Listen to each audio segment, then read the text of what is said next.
kepalaku,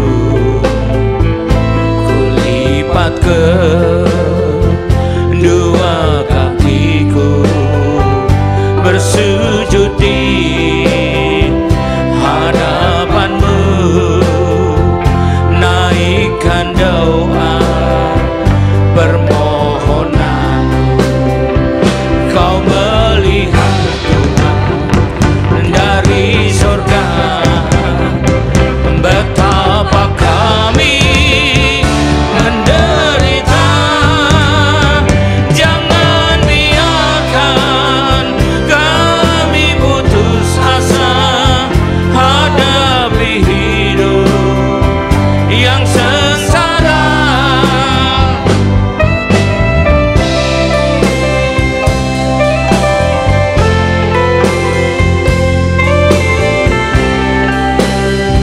Sebab engkau yang jadi Tuhan Yesus, setiap doa kami kepada Tuhan Yesus. Kepadamu, ya Tuhanku, Yesus Kristus penolongku, padamulah ku berharap untuk mendapatkan belas kasihan-Mu. Ku minta ya Tuhan, perintahkanlah untuk meneduhkan badai kehidupan. Lepaskan kami dari penderitaan dan beri hidup yang penuh pengharapan. Lepaskan kami dari penderitaan dan beri hidup yang penuh kedamaian. Lepaskan kami dari penderitaan dan beri hidup yang penuh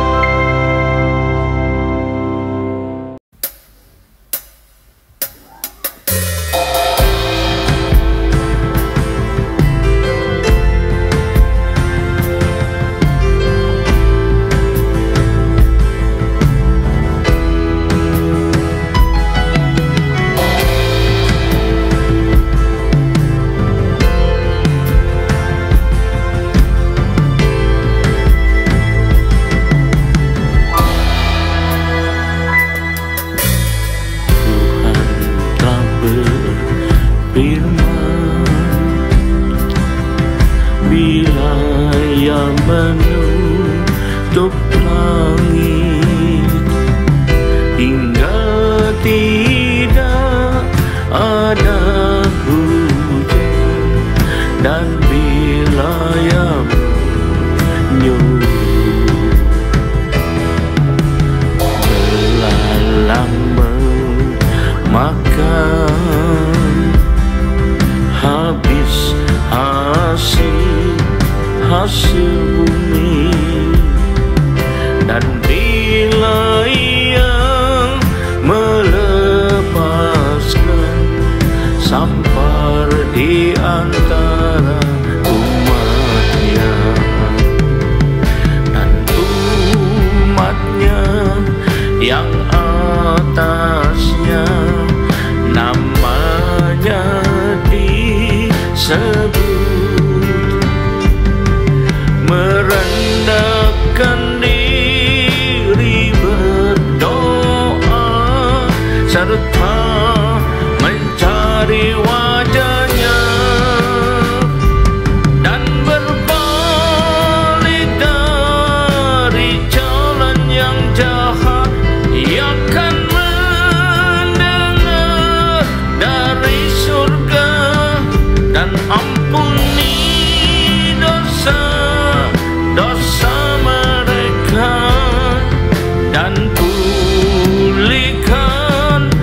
firman,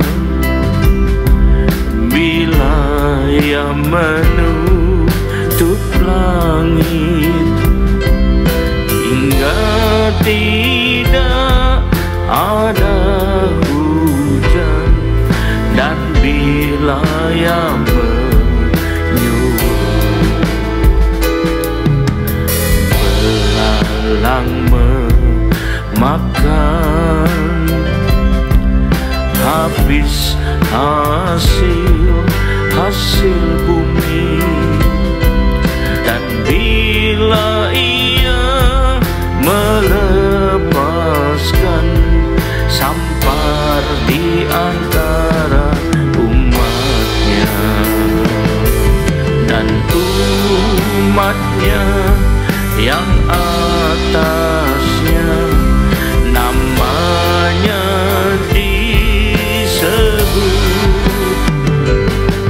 merendahkan diri, berdoa serta mencari wajahnya, dan berpaling dari jalan yang jahat. Ia akan mendengar dari surga dan dosa mereka, dan pulihkan negeri mereka, dan pulihkan negeri mereka, dan pulihkan negeri mereka.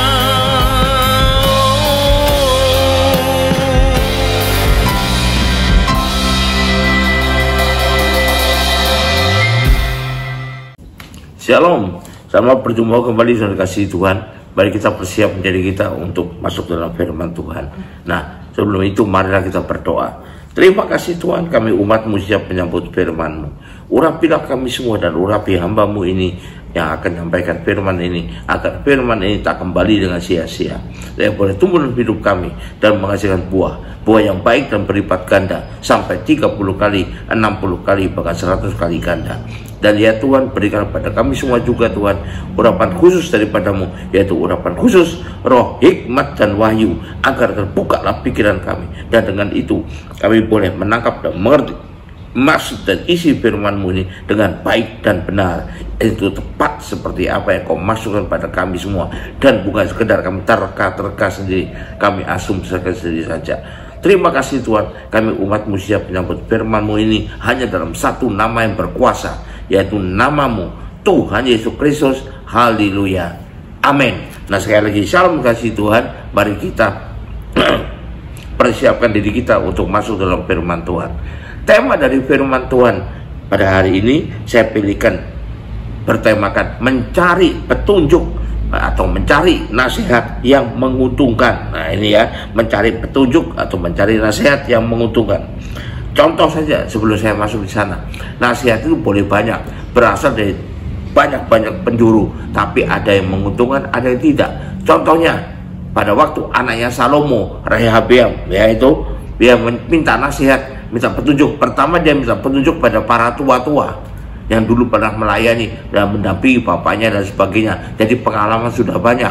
Tapi dia tidak suka nasihat itu. Dia minta pada teman sebaya-bayanya, anak-anak muda semua yang sebaya dengan dia, mungkin pikirannya selaras dengan dia, ya, seleranya selaras dengan dia, pandangannya selaras dengan dia. Ya, kita boleh baca akhirnya apa? Akhirnya kerajaan Israel besar, Israel Raya pecah menjadi dua. Jadi itu kerajaan Israel Utara dan kerajaan Yehuda. 10 bangsa melepaskan diri kerajaannya, hanya bangsa Yehuda dan sebagai bangsa Benyamin yang ikut dia. Mari kita baca 1 Raja 12. Firman Tuhan sudah memberikan pelajaran loh buat kita. Jadi untuk kita teladani, bukan untuk kita lupakan terus ya. Jangan cari nasihat yang kelihatannya enak. Kenapa? Karena cocok dengan selera kita. Jangan cari nasihat pada orang yang dekat dengan kita saja ya. Tapi kita cari nasihat yang bisa menguntungkan buat kita. 1 Raja 12. Mari kita lihat sebentar. 1 Raja 12 ayat 4 sampai 13. Saya akan bacakan. 1 Raja 12 ayat 4 sampai 13. Ya. Ayahmu telah memberatkan tanggungan kami, maka sekarang ringankanlah pekerjaan sukar yang dibeban ayahmu dan tanggung yang berat yang dipikulkannya kepada kami, supaya kami menjadi hambamu. Tetapi ia menjawab mereka, Rehabeam, pergilah sampai lusa, kemudian kembalilah kepadaku. Minta waktu dia untuk jawabnya ya. Lalu pergilah rakyat itu. Nah, ayat 6, sudah itu Rehabeam minta nasihat dari para tua-tua yang selama hidup Salomo mendampingi Salomo ayahnya. Katanya, apakah nasihatmu untuk jawab rakyat itu? Dan ini nasihat mereka. Mereka berkata, jika hari ini engkau mau menjadi hamba rakyat, mau mengabdi kepada mereka dan menjawab mereka dengan kata-kata yang baik, maka mereka menjadi hamba-hambamu sepanjang waktu ya. Tapi ia mengabaikan nasihat yang diberikan para tua-tua itu. Tidak suka dia. Kenapa? Tidak cocok seleranya, tidak cocok keinginannya, tidak cocok pandangannya. Lalu ia minta nasihat pada orang-orang muda yang sebaya dengan dia, yang dekat dengan dia, yang pikirannya selaras dengan dia, yang seleranya sama dengan dia, macam-macam ya. Dan yang mendampinginya, nah ini yang dekat dengan dia, yang katanya pada mereka, apakah nasihatmu supaya kita dapat menjawab rakyat yang mengatakan padaku, ringankanlah tanggungan yang dipikulkan kepada kami oleh ayahmu. Lalu orang-orang muda yang sebaya dengan dia itu berkata, beginilah harus kau katakan pada rakyat telah berkata kepadamu, ayahmu telah memberatkan tanggungan kami, tapi engkau ini berilah keringanan pada kami. Beginilah yang harus kau katakan. Nah, ini nasihat mereka ya, yang orang-orang muda itu. Kelingkiku jauh lebih besar daripada pinggang ayahku, maka sekarang ayahku telah membebankan kepada kamu tanggung yang berat, tapi aku akan menambah tanggungan kamu. Ayahku telah mengajar kamu dengan cambuk, tapi aku akan mengajar kamu dengan cambuk yang berduri besi. Nah, ayat 12, pada hari lusanya datanglah Yerobeam dengan segenap rakyat kepada Rehabeam, seperti yang dikatakan raja, kembalilah padaku hari lusa. Raja menjawab rakyat dengan keras. Ia telah mengabaikan nasihat diberikan para tua-tua kepadanya karena nggak cocok dengan seleranya, nggak cocok dengan yang diidamkannya ya, nggak cocok dengan pandangannya. Ia mengatakan pada mereka menurut nasihat orang-orang muda yang sesuai pandangannya dengan dia, sesuai seleranya dengan dia, yang dekat dengan dia. Ayahku telah memberatkan tanggungan kamu, tapi aku akan menambah tanggungan itu. Ayahku telah mengajar kamu dengan cambuk, tapi aku akan mengajar kamu dengan cambuk yang berduri besi. Jadi raja tidak mendengarkan permintaan rakyat. So, hal itu merupakan perubahan yang disebabkan Tuhan, supaya Tuhan menepati firman yang diucapkan kepada Atan Ahia orang Silo kepada Yerobeam bin Nebat. Maaf ya. Setelah seluruh Israel melihat bahwa raja tidak mendengar perintah mereka, maka rakyat menjawab raja, bagian apakah kita dapat daripada Daud? Kita tidak peroleh warisan daripada anak Isai itu. Ke kemahmu ya orang Israel, uruslah rumahmu sendiri hai Daud. Maka pergilah orang Israel ke kemahnya, sehingga Rehabeam menjadi raja hanya atas seorang Israel yang diam di kota-kota Yehuda ya, pecah ya. Ketinggalan orang Yehuda. Kemudian Raja Rehabeam mengutus Adoram yang menjadi kepala Rodi, tapi seluruh Israel melawan dia dengan batu sehingga mati. Maka Raja Rehabeam hampir-hampir tidak dapat menaiki keretanya untuk melarikan diri ke Yerusalem. Demikianlah mulanya orang Israel memberontak dalam keluarga Daud sampai hari ini ya. Segera sudah Israel mendengar bahwa Yerobeam sudah pulang, maka mereka menyuruh memanggil dia ke pertemuan jemaah, lalu mereka nobatkan dia jadi raja atas seluruh Israel. Tidak ada lagi yang mengikuti keluarga Daud selain dari suku Yehuda saja. Nah, ini contoh jelas dari firman Tuhan. Maka apa yang harus kita lakukan dong? Kalau kita misalnya butuh petunjuk, butuh nasihat ya, yang baik buat kita. Karena kita dalam hidup ini tidak pernah menghadapi masalah, bahkan masalah yang di luar kemampuan kita. Masalah yang kita tidak tahu gimana menyelesaikannya, masalah yang bikin kita terdesak ya, maka kita butuh petunjuk, butuh nasihat yang bisa membawa kita ke arah yang lebih baik, yang membawa kita pada hasil yang lebih baik. Yang pertama, saya mau katakan, kalau kita menghadapi demikian, kita utamakan untuk minta petunjuk dari Tuhan ya, minta petunjuk dari Tuhan, itu terlebih dulu, itu yang paling utama. Kita baca Yesaya 8 ayat 19. Dan apabila orang berkata kepada kamu, mintalah petunjuk kepada arwah dan roh peramal yang berbisik dan komat kawit, maka jawablah, bukankah suatu bangsa patut minta petunjuk pada Allahnya, atau haruskah mereka minta petunjuk pada orang-orang mati bagi orang-orang hidup? Nah ini, minta petunjuk pada Allahnya, cari petunjuk Tuhan. Kemudian kita lihat Keluaran 18 ayat 15. Musa pada mertuanya itu, sebangsa ini datang kepadaku untuk menanyakan petunjuk Allah. Jadi yang benar itu menanyakan, mencari petunjuk dari Tuhan, ya. Kita baca lagi Ibrani 11 ayat 7. Karena iman, maka Nuh dengan petunjuk Allah tentang sesuatu yang belum kelihatan. Walaupun belum kelihatan, tapi dibutuhkan petunjuk Allah. Justru karena belum kelihatan, kita butuh petunjuk Allah. Dengan taat mempersiapkan bahtera untuk menyelamatkan keluarganya. Dan karena iman itu, ia menghukum dunia, dan ia ditentukan untuk menerima kebenaran sesuai dengan imannya. Terakhir untuk poin ini kita baca di Amsal 4 ayat 4. Aku diajar ayahku, katanya kepadaku, biarlah hatimu megang perkataanku, berpegang pada penunjuk-penunjukku, maka engkau akan hidup. Nih untuk penunjuk manusia yang lain yang baik dengan dia, ya. Itu sebagai tambahannya. Kemudian setelah kita menerima petunjuk itu, jangan begitu saja, karena mungkin saja bukan Tuhan yang kasih petunjuk, tapi kita merasa-rasa Tuhan yang kasih petunjuk. Kan banyak sekali orang yang Tuhan mengatakan pada saya, Tuhan menyuruh saya begini, Tuhan menyuruh saya begitu, tapi nggak ada buktinya, ya. Dan Tuhan nyuruh tapi nggak ada yang menguntungkan buat kita. Jadi bukan Tuhan nyuruh sebenarnya, tapi suara hatinya sendiri. Ada seorang yang waktu pindah gereja mengatakan Tuhan nyuruh dia pindah ke sana, tapi belum ada sebulan pindah lagi gereja lain, katanya lagi Tuhan nyuruh saya pindah ke tempat lain lagi. Masa Tuhan berubah-ubah terus? 3 gereja Tuhan nyuruh semua, Tuhan yang nyuruh pindah-pindah dalam waktu singkat. Nah ini harus kita perhatikan. Jadi uji dulu segala sesuatu itu. Firman Tuhan mengatakan di 1 Tesalonika 5, ya, ayat 21, ujilah segala sesuatu dan peganglah yang baik. Yang baik itu apa? Yang baik itu hanya dari Tuhan, dan itu yang kita pegang. Kalau ternyata diuji bukan dari Tuhan, nah jangan dipegang, jangan dipakai gitu loh. Jangan karena keinginan sendiri hati kita menggebu-gebu untuk itu, lalu kita bilang Tuhan ngomong pada saya. Apa yang tergerak dalam hati, Tuhan yang nyuruh. Nah ini ada yang mengatasnamakan Tuhan terus. Ini jangan-jangan nanti bisa jatuh kepada memfitnah Tuhan. Hati-hati loh ya.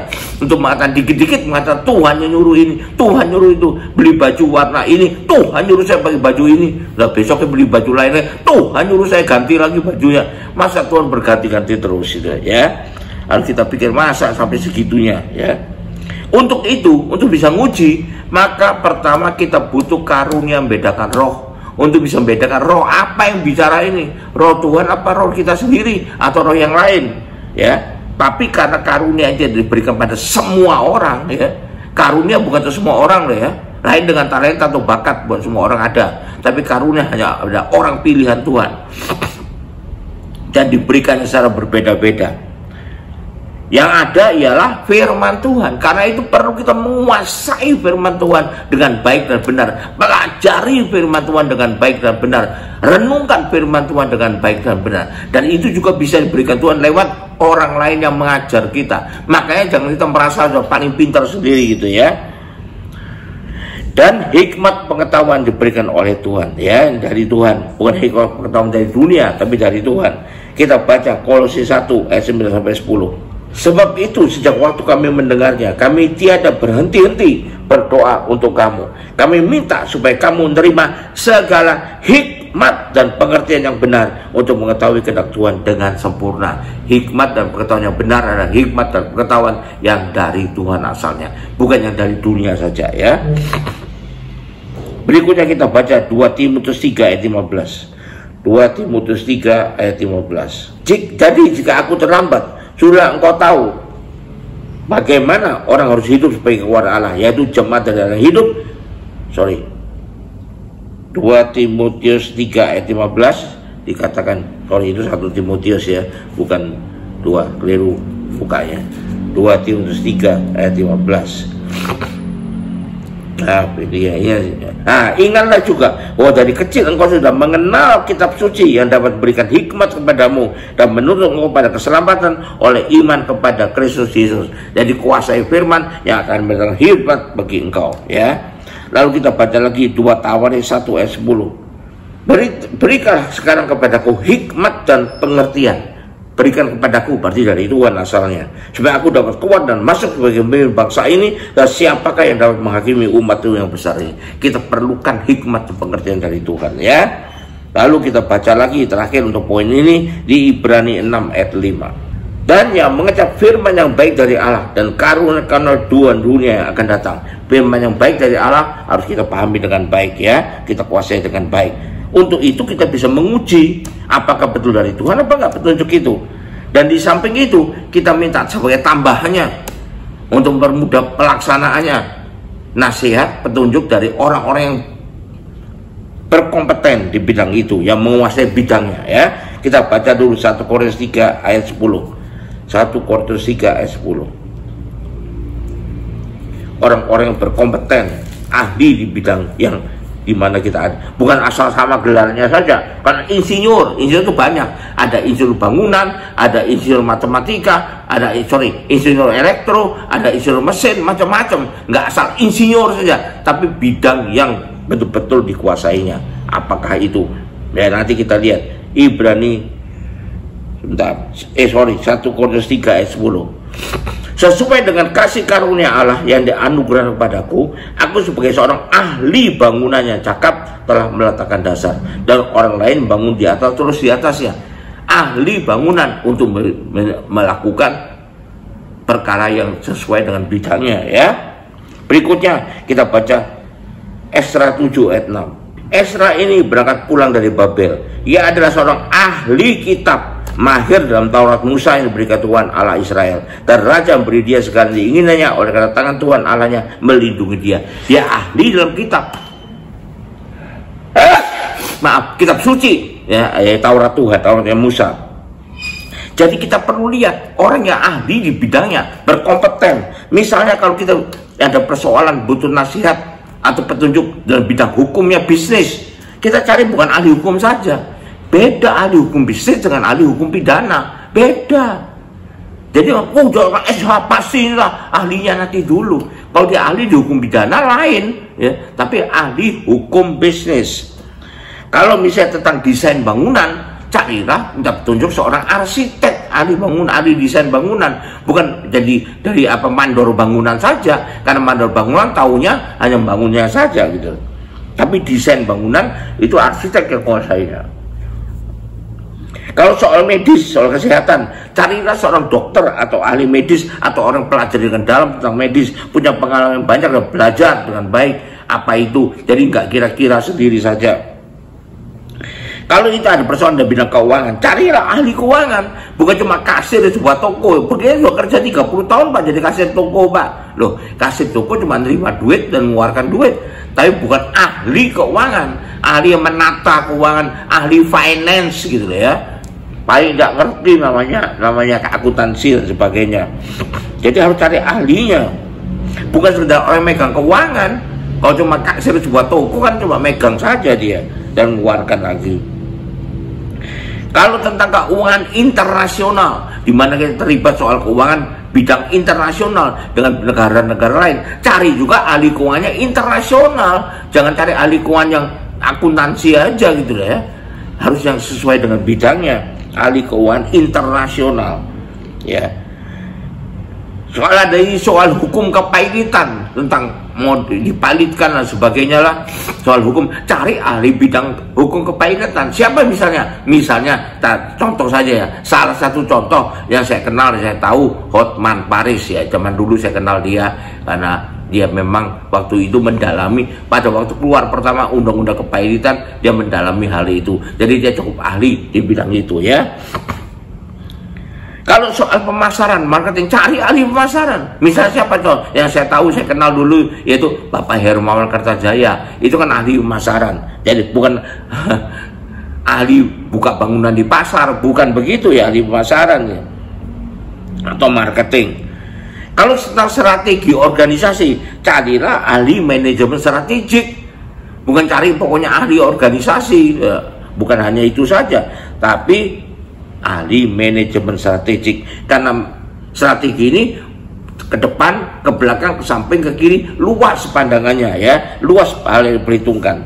Kalau soal tafsir Alkitab, carilah ahli teologi dan juga ahli bahasa. Jangan sampai gak ngerti bahasa jadi keliru menafsirkannya, harus ngerti juga. Di samping itu ahli teologi juga dan lain sebagainya. Jadi mencari orang yang berkompeten betul dalam bidangnya itu. Mintalah nasihat pada dia, mintalah petunjuk dari dia sebagai tambahan. Yang utama sekali lagi minta petunjuk Tuhan ya. Yang berikutnya, yang kelima, apa yang harus kita lakukan? Jangan sekali-kali hanya mengikuti pendapat orang banyak. Jangan kalau banyak yang berdoa, oh pasti benar ini. Suara rakyat ada suara Tuhan. Nanti dulu itu mungkin bidang politik begitu, tapi saya nggak tahu lah, saya nggak ngerti bidang politik, saya nggak mau komentar. Tapi dalam bidang ini belum tentu orang banyak itu suara Tuhan ya. Jadi jangan karena orang banyak saja. Coba kita lihat Matius 27 ayat 20 sampai 26. Suara orang banyak belum tentu benar loh ya. Belum tentu, bukan berarti enggak ya. Saya tidak mengatakan tidak, tapi belum tentu. Tapi oleh hasil imam-imam dan kepala dan orang tua-tua, orang banyak nih, bertekad untuk minta supaya Barabas dibebaskan dan Yesus dihukum mati. Betulkah itu? Ya tentu gak benar. Barabas penjahat kok dibebaskan dan Yesus tidak ada kejahatannya kok harus dihukum mati. Wali negeri menjawab dan berkata kepada mereka, siapa di antara kedua orang yang kamu hendaki bagimu? Kata mereka, Barabas. Jadi wali negeri juga tidak berani, ngikuti orang banyak aja dia.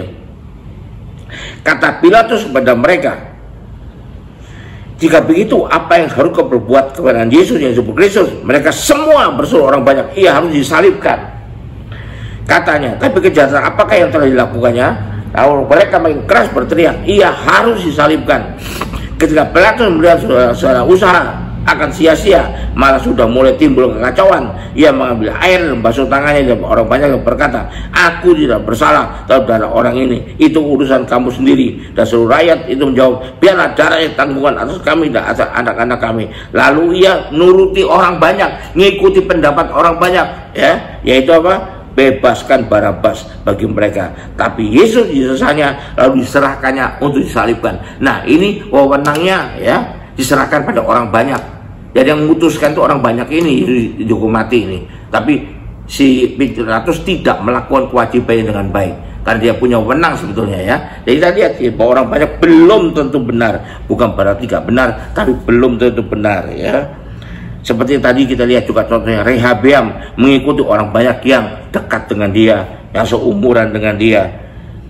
Berikutnya jangan cepat-cepat begitu saja mendengarkan pendapat orang yang dipandang terhormat, lebih terhormat daripada kita. Mungkin saja orang lebih terhormat, tapi pendapatnya mungkin juga pendapat pribadi ya. Kita lihat contohnya, ada seorang nabi muda diberi perintah oleh Tuhan, dia lakukan, tapi didengar oleh nabi tua. Lalu dua datang, kata, jangan begitu, begini saja. Loh aku udah boleh sama Tuhan, tapi aku nabi lebih tua dari kamu, aku lebih terhormat dari kamu. Diikutinya. Lalu apa akibatnya? Mati dalam singa. Kita baca 1 Raja 13. 1 Raja 13. Ini lalu ikuti hanya sekedar karena orang itu lebih terhormat daripada dia. Memang kita akan menghormati, tapi belum tentu itu yang paling benar. Yang paling benar adalah dari Tuhan. 1 Raja 13 ayat mulai ayat 11. Di Betel diam seorang nabi tua. Anak-anaknya datang menceritakan kepadanya segala perkataan diperbuat lakon abdi Allah pada hari itu di Betel. Mereka menceritakan juga pada ayah mereka perkataan dikatakannya kepada raja. Nah itu Tuhan melarang saya begini begitu katanya ya. Tapi lihat ayat 15. Maka nabi tua itu mencari nabi muda ini berkata, katanya kepadanya, marilah bersama-sama aku ke rumah untuk makan roti. Tapi jawab abdi Allah yang lebih muda itu, aku tidak dapat kembali bersama dengan engkau dan singgah ke rumahmu. Aku tidak dapat makan roti atau minum air bersama engkau di tempat ini, sebab telah diperintahkan kepadaku atas firman Tuhan. Ini petunjuk Tuhan ya. Jangan makan roti atau minum air di sana. Jangan berjalan pulang melalui jalan telah kau ambil itu. Lalu jawabnya kepadanya, jawab nabi tua yang lebih terhormat dari dia, lebih tinggi kedudukannya ya. Aku pun seorang nabi juga seperti engkau, dan atas perintah Tuhan juga Tuhan nyuruh. Nah ini seorang malaikat telah berkata kepadaku, bawa dia pulang bersama engkau ke rumahmu supaya ia makan roti dan minum air. Tapi ia berbohong kepadanya, itu suara hatinya sendiri. Kemudian orang itu kembali bersama dia lalu makan roti dan minum air di rumahnya. Nurut. Kenapa? Karena ini orang lebih hormat pada dia. Pasti lebih benar. Sedang mereka duduk menghadapi meja, datanglah firman Allah pada Nabi yang telah bawa dia pulang.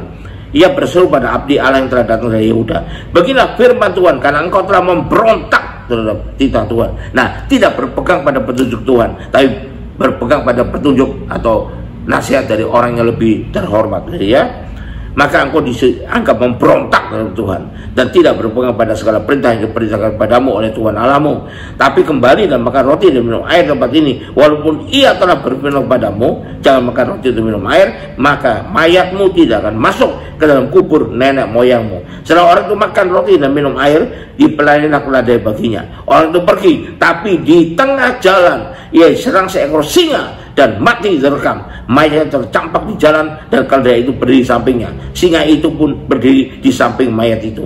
Orang-orang yang lewat melihat mayat itu tertampak di jalan dan singa berdiri di sampingnya, dan mereka menceritakannya di kota tempat kediaman nabi tua itu.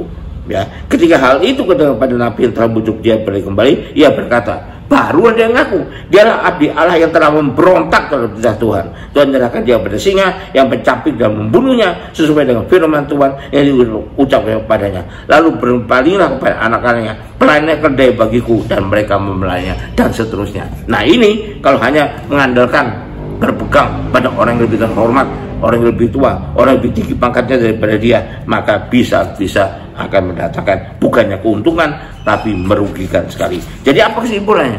Jadi kesimpulannya, tetaplah minta petunjuk dari Tuhan terlebih dulu, terlebih utama. Lalu boleh ditambahkan dengan petunjuk atau nasihat dari orang yang memang berkompeten di bidangnya. Bukan yang kira-kira ini orang yang pintar di bidang, bukan demikian. Misalnya Anda mau menemukan kerusakan di bagian mesin, jangan kalau ada insinyur, lihat dulu insinyur kan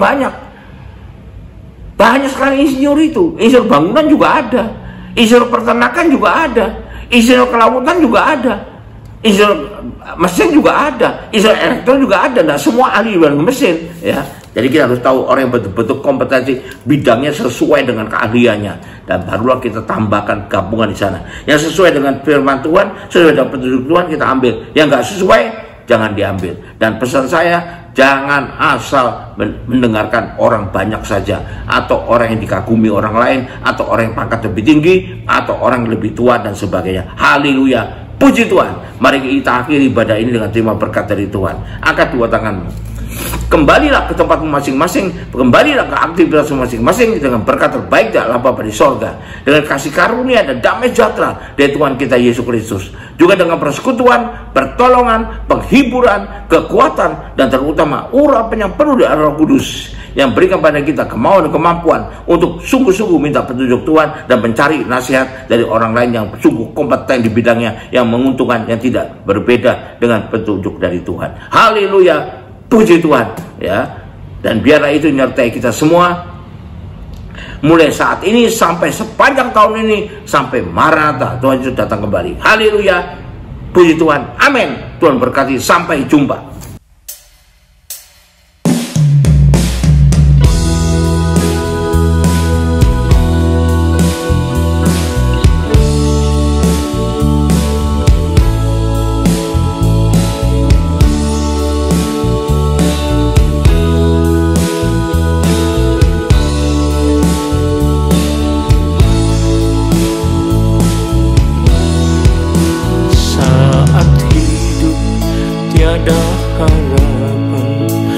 Masalah pun gitu menekan, tak tahu lagi apa yang harus ku lakukan.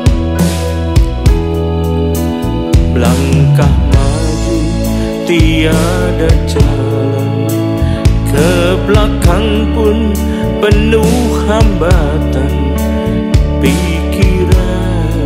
Terus tertekan dengan amat mencekam. Tapi Kau, Yesus, Yesus Tuhan tak pernah meninggalkan umat-Mu Tuhan yang begitu tertekan. Engkau yang penuh kuasa, sanggup membebaskan semua, dan berikanlah hidup bahagia, bebas merdeka.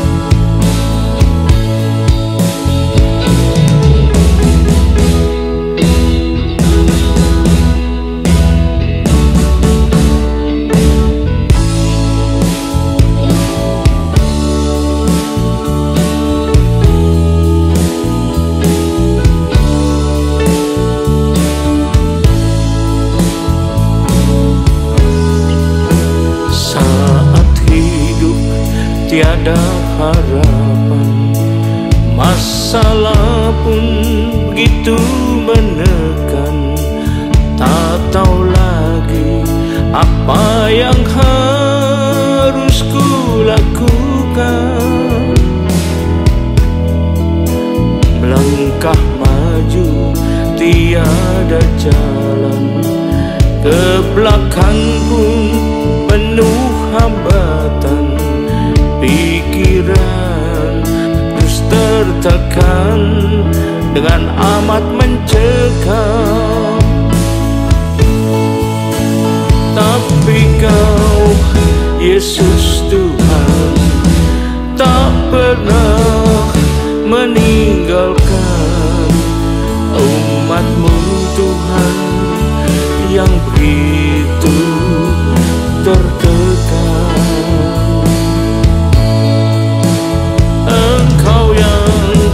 Penuh kuasa, sanggup membebaskan semua, dan berikanlah hidup bahagia, bebas merdeka. Dan berikanlah hidup bahagia, bebas merdeka.